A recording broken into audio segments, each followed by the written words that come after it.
Now to our series focusing on Nashville on the rise. The city's unprecedented growth is creating problems for new families, a lack of childcare facilities, leaving some moms and dads stuck in tough spots. News Channel 5's Chris Conti takes a closer look at this growing issue.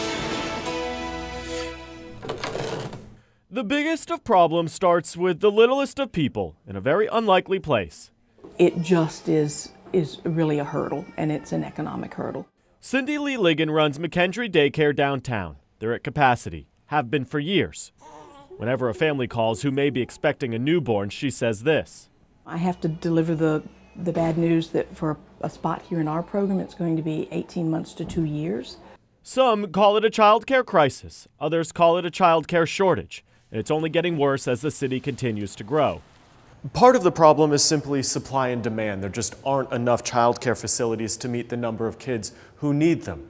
And it doesn't help that some have closed in recent years. And I think families are scrambling, especially those who are kind of in the home, the home stretch, and they need child care in the next 6 months. I don't know what they're going to do.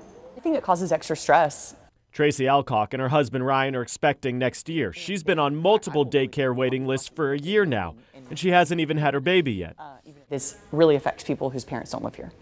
I know a lot of people move to Nashville, they're transports, they're not from here, and so they don't have family here. And so you really need a daycare in that case. Well, I know people who've not returned to work. Lynn Ingram faced a similar problem when she was pregnant.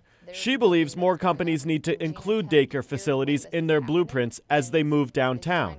What's going on in the city is what's been going on in the city for a very long time. There's not enough child care. We need to think outside the box and think, how do we get developers on board? Because without a solution, this is a problem that isn't going away. Chris Conti, News Channel 5. Thanks, Chris. And another part of this problem is cost. Even if families get off those waiting lists, they're often looking at spending $15,000 to $20,000 a year on daycare expenses.